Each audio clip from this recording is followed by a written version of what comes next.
Well, hello and welcome once again to A Goodman's Tale. My name is Josh Goodman, and this is, you guessed it, A Goodman's Tale. A Goodman's Tale is a place where we can tell our tale, tell our story, talk about the good, the bad, the ugly, the ups, the downs, circumstances, situations, life, things that we faced in life, and be open, honest, and get down to the nitty-gritty and talk about it. That being said, thanks for joining us. If you enjoyed this episode, please like, share, and subscribe. Let's get it.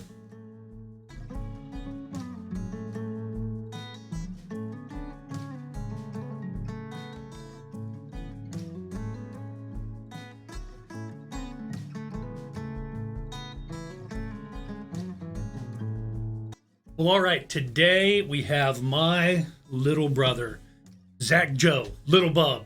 I don't know, something like that. And as you know, Zach actually, guys, so you know, he is my cameraman, computer man, producer, IT guy. He's the guy behind the camera every week when we do these. And so, Zach, thank you for being here. And let's start out, as always, with the icebreaker. Mm-hmm. And would you rather be stranded on a desert island or on a mountaintop? Mountaintop, 100%. Yep. Why? Yeah. You have rainwater, better wood. Yeah. Food. Yeah, more food. Of course, if you're on an island, yeah, with an island you can fish, right? But like on a mountain you can hunt. Yeah. Surely, and like on a mountain too, you have berries, all that kind of stuff. Do you think you would be better at hunting or fishing? Probably hunting. Yeah, you think so? I mean, maybe small game, squirrels, stuff like that. Yeah. But I for some reason, I feel like I would just do a lot better with the ocean. Yeah. I get a stick, make a spear, something, you know. Well, I mean, like we both grew up next to the ocean, right? But like even with fishing, I was never really great at it. Couldn't really do well. But I mean, think about this: you could eat like crustaceans and crabs, all that crabs, kind of stuff you could catch with your hands, you know. And so I think the source of fresh water is the most challenging thing that you would have to have that source. Well, because I suppose like you got like rain, you can boil the salt water. Sure. Boiling salt water is kind of huge. Yeah. That's kind of your saving grace. But even like on a mountain, if we're like high up enough, you got snow too. So. Yeah. But then you risk freezing to death. I don't know. Fair enough. Yeah, right. Favorite food? What's your favorite food? Favorite food. And why? Why? Okay, so. Favorite food and why? So like the food I eat the most, or like the food that I would want to have every day? Yeah. Want to have every day with no health risks. Probably maybe like a nice brisket. Brisket, yeah. Because you're pretty serious about your diet. I mean, you eat X number of protein, X number of calories. I have weighed out meals, 6 raw eggs. Every day? Yeah. Do you wait? I gotta ask you. Do you Rocky Balboa it, where you do 6 raw eggs and just slug them back, or do you put them in? You take them like a shot. They're not that bad.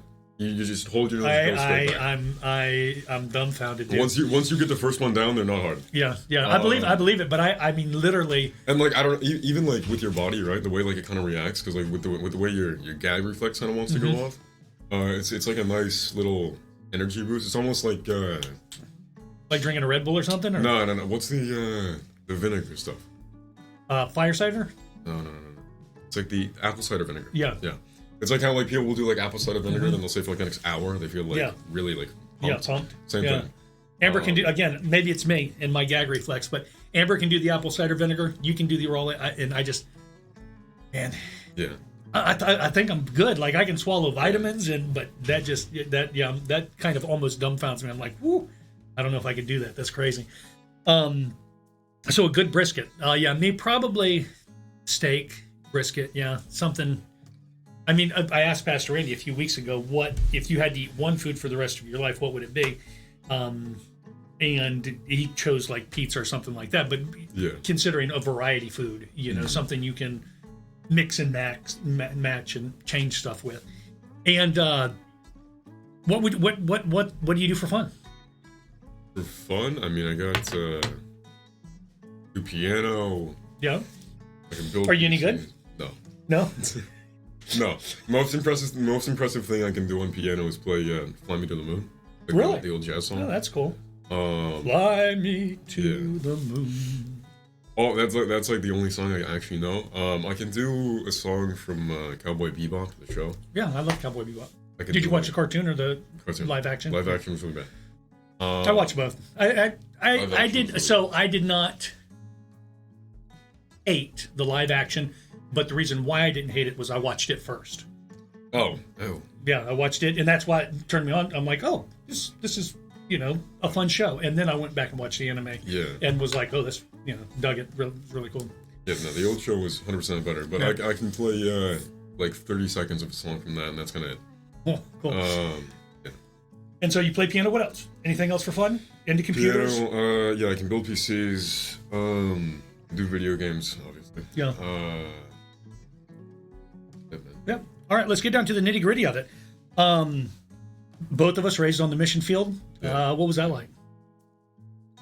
I mean, okay, so like saying like mission field, right? For you, of course, you grew up in Haiti, right?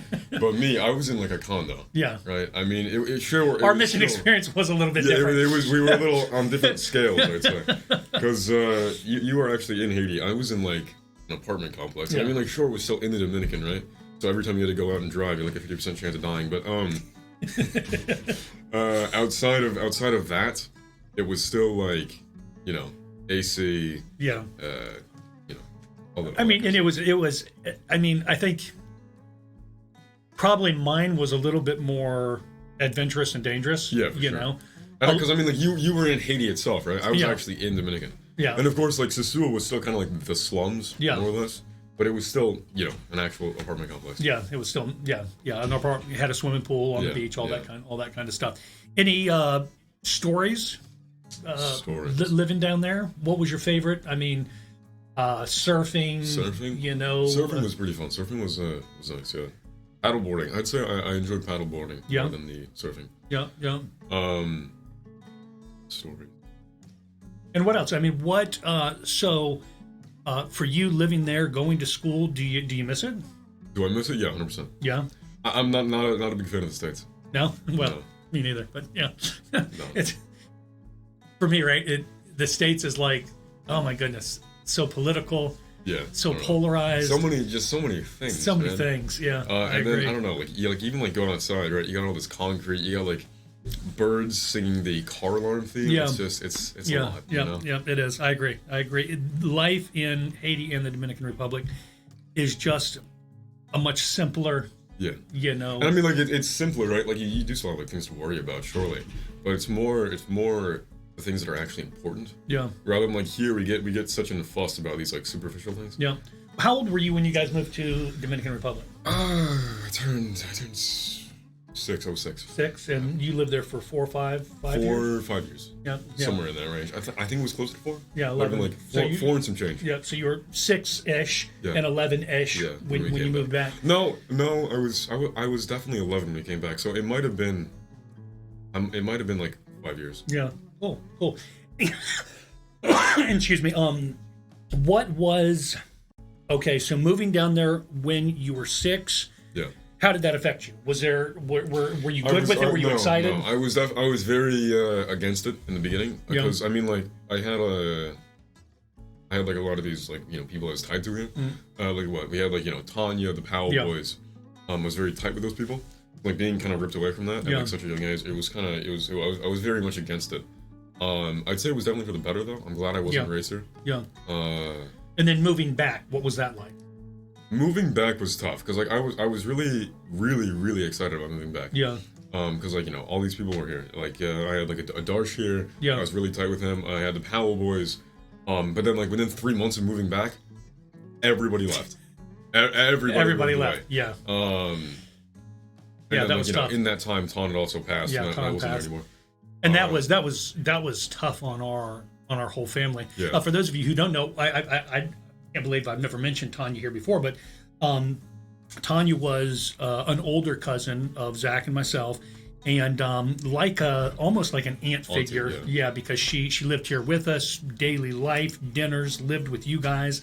And when she passed, it was a tragic event. She had like a seizure or a stroke. It was a aneurysm. Yeah, an aneurysm while on the job, and literally they were able to keep her for a couple of days, and I mean, perfectly healthy. It was crazy because it was like, I mean, she of course had issues because like in her youth she smoked and all that, but there was nothing like huge. Yeah, well, and like so with Dad, after his automobile accident, health-wise, he was never 100%. Yeah, it was always kind of just a steady decline. Yeah, but she was 100%. Yeah, it was like she was there one day, and the next day, it's just poof. Yeah, poof. Gone. She was gone. But that was it does suck. Yeah, tough times. And the number of people, I think it feels like we have lost a lot, an unusually lot of people. Quite a streak. Yeah, in the past maybe 5, 6, 7 years. I mean, you had Alex, of course. Yeah. Dad. Ton. I'm forgetting something. Well, we've got Grandma. So, Uncle Fritz too. Uncle Fritz. Yep.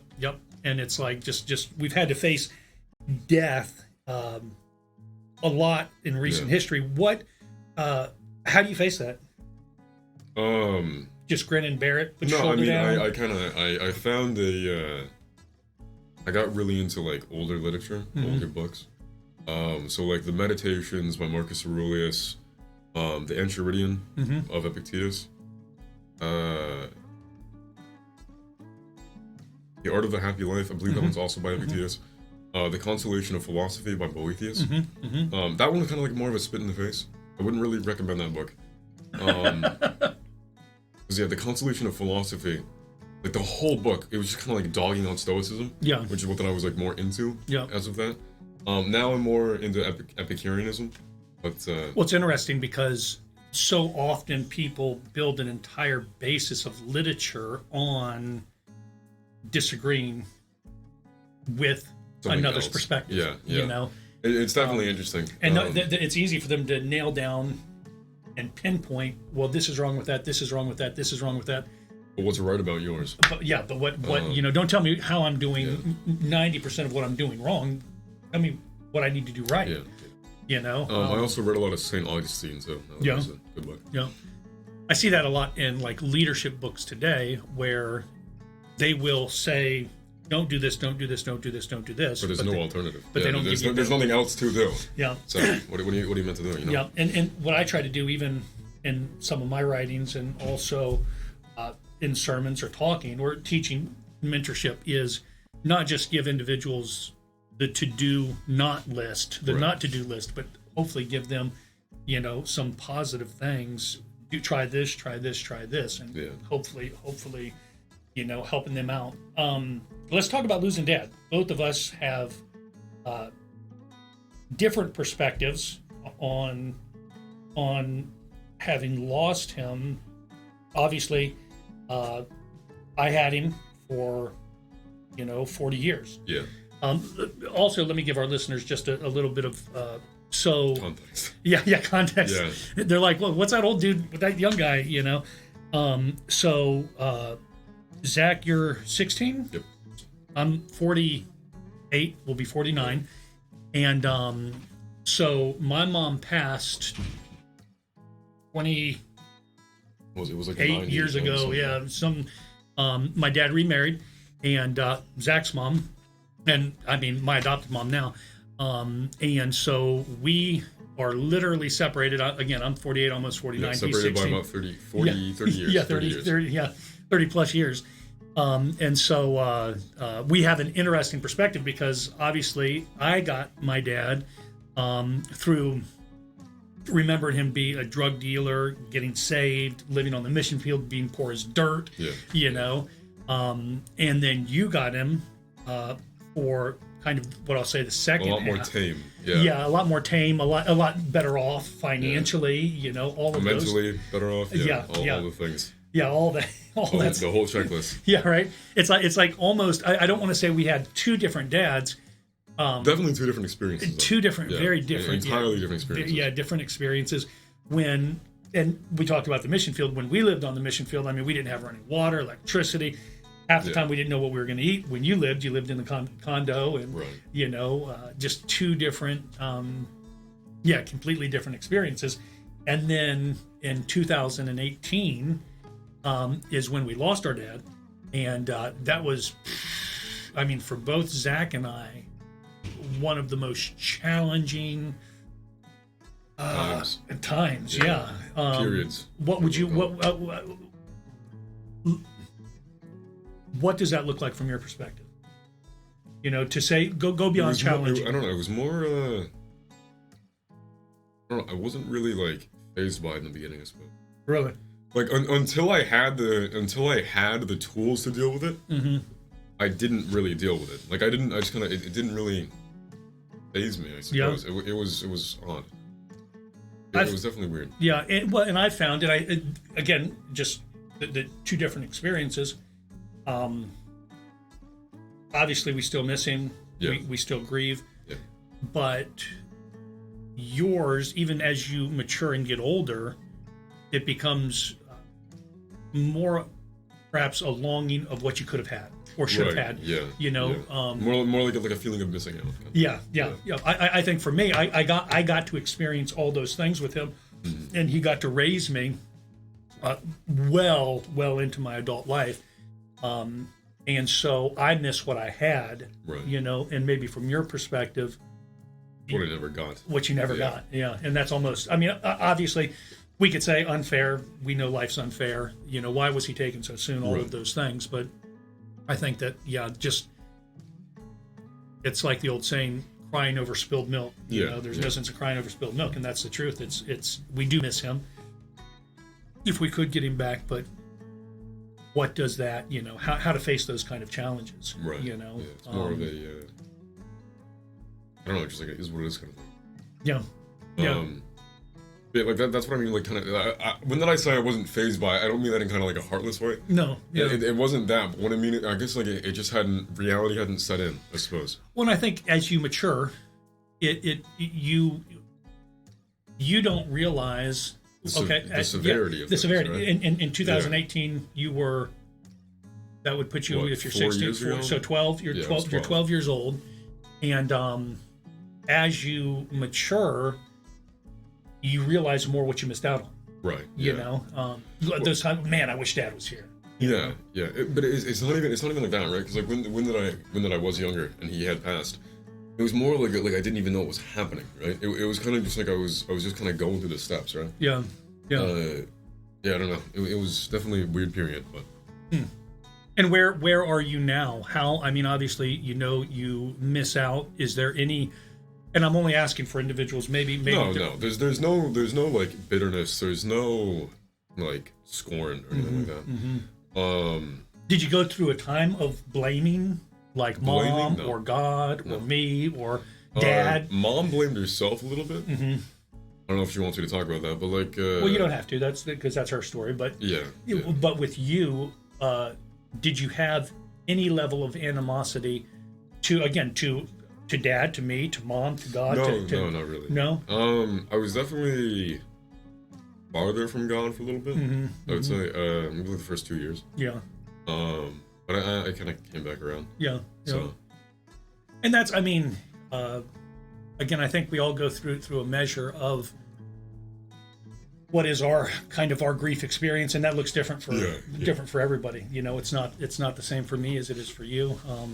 No more than the experience I had with Dad being different than the experience that you had with him. You know, so yeah, it's just one of those things. And currently now, what we were talking before the show about life. You are a junior in high school. Yeah. Graduate next year. Graduate at 17, and have no idea where you're going to go, what you're going to do. No, I mean, I would like to do something that would help. Yeah. Like in like more of like a general sense. I'm not a big fan of the way that money is given, I suppose. Like the whole point of money is that it's to be used for the exchange of goods or services, right? Now all the richest people, they don't do anything; they just manipulate money to make more. So like I don't know, all that kind of stuff. Not a huge fan. Yeah. I was really kind of set on doing like being a fireman for a while. They don't even really make enough to eat though. No, they're like here in this state in North Carolina, the average salary for a fireman is $32,000 a year. Yep. Like you make more than that. Like we're in a Taco Bell now. Yeah. Well, right now especially, I mean that is. I think for maybe a guy who's 18, Right. Living at home still, you can live off that. But anybody who's looking at marriage, family, anybody who's a career, even like renting your own house, man, you can't do it. Yeah, it's especially in this. Let alone buying in this market, dude. It's crazy. Yep, it is. It's crazy. It's crazy. It's just a lot of building things. Why when you wanted to be a fireman, was it just to help? Just to help out. Save people. It's more the helping out bit that I enjoy. Yeah. Yeah. What other things interest you as far as career goes? I mean, I'm not saying what I'm looking into the trades. I found those very useful. Nice. Working with your hands. Yeah. Maybe like I don't know. I don't want to do like mechanics or anything. Can't really do that. I have a friend who's like really big into that. He rants about it all the time. Tells me about like all these like V12 engines and how cool they are. Yeah. I'm like, cool, dude. Looks like bionicles, man. But, yeah. Right. Yeah. Well, and that's the thing too. Doing a trade. We've got, I guess Justin would be your nephew. Right. The weirdness of it all, right? So, who's into trades and is an electrician and makes more than I do. Mm-hmm. Even Tony, being a cameraman. It's not even necessarily about the money, right? But like with the trade, you build something. Yeah, I would love to do carpentry, I think. Yeah. Out of all of them, I would either want to do carpentry or maybe welding. Mm-hmm. And there's something beautiful about that because you're building something. I know. And I would really like carpentry for the skills of it. Yeah. For a lot of my other interests, it just kind of serves, I suppose, right? Yeah. Well, Dad, Grandpa Fleet was a stonemason. Yeah. And a carpenter. Grandpa Goodman was a carpenter for a long time. Dad was. I was. I think all of us. I don't know. Maybe it's just in the Goodman blood. We all built stuff. None of us. I don't think any of us stayed there other than Grandpa Fleet until he retired. But the rest of us, we did our share of building for a while, and I still go by places here in Fayetteville where I did stonemasonry or did building, and I'm like, yep. That was part of me is right there, and there's a satisfaction to that. Working with all the wood, that kind of stuff, that seems interesting, fun. Yeah, and again, you get to create something. Yeah, it's a skill, right? It's like even if you're not getting paid for it, you can still do it. Yeah, and there's a great satisfaction to it. Anything else before we close out the show? No, that's it. No, that's it. Cool. Well, thank you for being here today, and we will, hope to have you again. Yeah, good deal. All right, guys. Well, that's about all the time we have. Again, if you enjoy these episodes, make sure you like, share, and subscribe. Now go out there and live life with all you got. We'll see you next time.